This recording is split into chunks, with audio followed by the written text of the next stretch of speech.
আল্লাহ রাব্বুল আলামিন পবিত্র কোরআনুল কারীমের সূরা আনআমের 165 নং আয়াতে কারীমার মধ্যে তার নবীকে ডাক দিয়ে বলেন, ওহুয়াল্লাযী জাআলাকুম খলাইফাল আরদি ওয়া রাফআ বা'দাকুম ফাওকা বা'দিন দারাজাত লিয়াবলুয়াকুম ফীমা আতাকুম।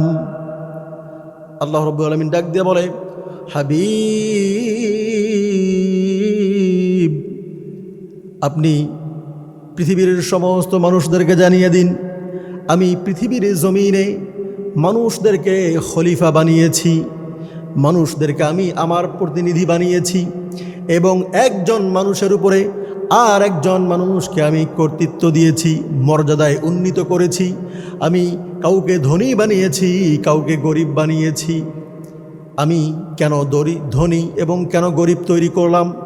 লিয়াবলুয়াকুম ফীমা আতাকুম, আমি যাচাই করে দেখতে চাই, আমি পরীক্ষা করে দেখতে চাই কারা আমার ধন সম্পত্তি পেয়ে, কারা আমার প্রপার্টি পেয়ে আমাকে ভুলে গেল, আর কারা আমার প্রপার্টি পেয়ে আমার রাস্তায় সাদাকা করলো, আমার রাস্তায় কারা ব্যয় করলো, কারা আমার জন্য আমার গরিব দুঃখী বান্দাদেরকে সহায়তা করলো। প্রিয় ভাইয়েরা আমার, আল্লাহ রাব্বুল আলামিন মানুষদেরকে ধনী এবং গরিব বানিয়েছেন পরীক্ষা করবার জন্য। আল্লাহ রাব্বুল আলামিন আমাদের কাছে বলেছেন, আল্লাহ তাআলা আমাদের কাছ থেকে ঋণ চায়, আমাদেরকে বলেছেন তোমরা আমার রাস্তায় ব্যয় করো, আমার রাস্তায় তোমরা দান সাদাকা করো। এটির একটি উদাহরণ হলো, একজন পিতা যখন বাজার থেকে বাড়ির মধ্যে চলে আসে, নিজের ছোট্ট সন্তানের জন্য বিস্কুট কিংবা চকলেট নিয়ে আসে। সন্তানকে যখন ডাক দিয়ে বলে, বাবা আমি চকলেট নিয়ে এসেছি তোমার জন্য, এই চকলেটটা তুমি খেয়ে নাও। বাচ্চার হাতে যখন দিয়ে দেওয়া হয়, বাচ্চা তো খুশি হয়ে যায়, বাচ্চা খেতে থাকে। এমত অবস্থায় ওই পিতা আবার ডাক দিয়ে বলে, বাবা আমি চকলেট নিয়ে এসেছি, আমাকে একটু চকলেট দাও, আমি খাবো। যখন ওই সন্তানটা বাবার কাছে চকলেটটা বাড়িয়ে দেয় কিংবা বিস্কুটটা বাবার কাছে বাড়িয়ে দেয়, বাবা এত বেশি পরিমাণ খুশি হয়ে যায়, ওই সন্তানকে বাবা বুকে জড়িয়ে ধরে চুমু দিতে থাকে। বাবার উদ্দেশ্য এখানে চকলেট খাওয়াটা নয়, বাবার উদ্দেশ্য হলো তার সন্তানের মনটা পরীক্ষা করা, তার সন্তান তাকে ভালোবাসে কিনা এটা পরীক্ষা করবার জন্য সন্তানের কাছে চকলেট সে চায়।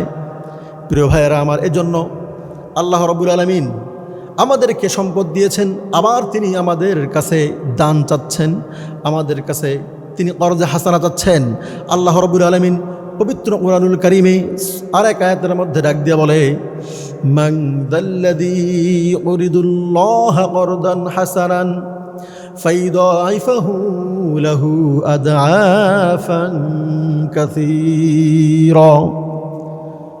আল্লাহ রাব্বুল আলামিন তার নবীকে ডাক দিয়ে বলে, হাবিব আপনি পৃথিবীর মানুষদেরকে বলেন, কে আছো ওই ব্যক্তি যে আমি আল্লাহ তাআলাকে কর্জ হাসানা দিবে? কে আছো ওই ব্যক্তি যে আমি আল্লাহ তাআলাকে ঋণ দিবে? যারা আমাকে ঋণ দিবে, যারা আমাকে কর্জ হাসানা দিবে, আমি তাদের ঋণটাকে বহুগুণ বৃদ্ধি করে আবার তাদেরকে ফেরত দিয়ে দিব এবং আমি এটার প্রতিদান হিসেবে এমন প্রতিদান তাকে দিব যেই প্রতিদান সে কোনো দিন দেখে নাই। এরপর আল্লাহ রাব্বুল আলামিন সূরা হাদীদের 18 নং আয়াতে কারীমার মধ্যে ডাক দিয়ে বলেন, ইন্নাল মুসাদ্দিকিনা ওয়াল মুসাদ্দিকাতি ওয়া আকরাদুল্লাহা করদান হাসানা ইউদাইফা লাহুম ওয়া লাহুম আজরুন কারীম। আল্লাহ রাব্বুল আলামিন তার বান্দাদেরকে ডাক দিয়ে বলে, হে নবী আপনি নিশ্চয়ই জানিয়ে দিন ওই সমস্ত ব্যক্তিদেরকে, আমার রাস্তায় যারা পুরুষ আছে দান করে, যেই মহিলারা আমার রাস্তায় দান করে, যেই পুরুষ এবং মহিলারা আমি আল্লাহ তাআলাকে কর্জ হাসানা দেয়, আমি তাদের সম্পদকে অনেক গুণে বৃদ্ধি করে দেই এবং তাদের সম্পদকে আবার তাদের কাছে আমি ফেরত দিয়ে দেই। প্রিয় ভাইয়েরা আমার, আল্লাহ রাব্বুল আলামিন এই কোরআনুল কারীমে আয়াতগুলোকে নাজিল করার পরে তৎকালীন সময়ের কাফের মুশরিকরা তার নবীকে ডাক দিয়ে বলে, আমাদের নবীকে ডাক দিয়ে বলে, ওগো নবীজি, আপনার আল্লাহ তাআলা তো ফকির হয়ে গিয়েছে, আপনার আল্লাহ তাআলা তো গরিব হয়ে গিয়েছে, মানুষের কাছ থেকে আপনার রব ঋণ চায়। আল্লাহ রাব্বুল আলামিন এই কথার জবাব কোরআনুল কারীমে দিয়ে দিয়েছেন। তার নবীকে ডাক দিয়ে বলে, লাকাদ সামিআল্লাহু কাওলাল্লাযীনা ক্বালু ইন্নাল্লাহা ফাকীরুন ওয়া নাহনু আগনিয়া সানাকতুবু মা ক্বালু। আল্লাহ রাব্বুল আলামিন শুনে রেখেছেন ওই কাফের মুশরিকদের কথা।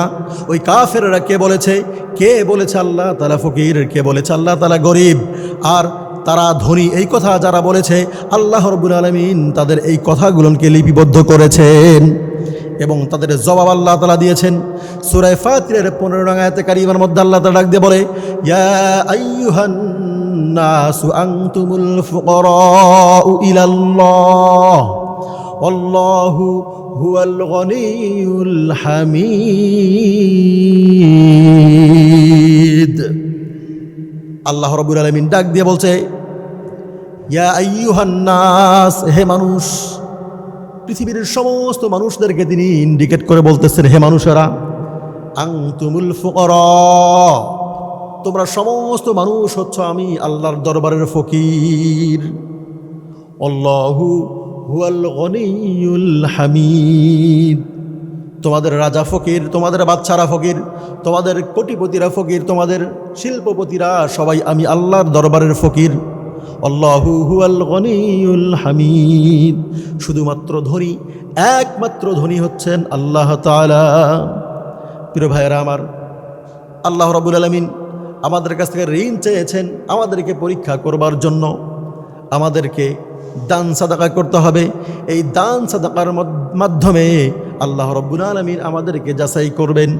প্রিয় ভাইয়েরা আমার, আল্লাহ নবী ডাক দিয়ে বলেন, হে আমার সাহাবীরা, পৃথিবীর জমিনে দান এত বড়, এত দামি একটা ইবাদত, এর থেকে আর দামি কোনো ইবাদত পৃথিবীর জমিনে নাই। এজন্য আমাদেরকে দান করতে হবে। আপনি পৃথিবীর জমিনে যত সম্পত্তি অর্জন করেছেন, একটা সম্পত্তি আপনার সঙ্গে কবরে যাবে না। আল্লাহর নবী ডাক দিয়ে বলেন, হাদিস খানা এসেছেন মুসলিমের 1631 নং আয়াত হাদিসে আবু হুরায়রা রাদিয়াল্লাহু তাআলা বর্ণনা করেন, ইদা মাতাল ইনসানু ক্বাতা আনহু আমালুহু ইল্লা মিন সালাস সাদাকাতিন জারিয়া আও ইলমিন ইয়ানতাফাউ বিহি আও ওয়ালিদিন সালিহিন ইয়াদউহু লাহু। আল্লাহ নবী ডাক দিয়ে বলে, হে মানুষেরা, মানুষ মৃত্যুর পরে তার সমস্ত আমলগুলো বন্ধ হয়ে যায়, তার সমস্ত কাজগুলো বন্ধ হয়ে যায়, শুধুমাত্র 3টা কাজ তার জারি থাকে। সাদাকাতিন জারিয়া, একটা হলো মানুষ যে দান সাদাকা করেছে, এই দান সাদাকা তার জন্য জারিয়া থেকে যায়। প্রিয় ভাইয়েরা আমার, এজন্য আমাদেরকে দান সাদাকা করতে হবে, খুব বেশি পরিমাণে সাদাকা করতে হবে, দান করতে হবে। এই দান প্রসঙ্গে একটা মজার হাদিস সহিহ বুখারীর হাদিসের মধ্যে এসেছে।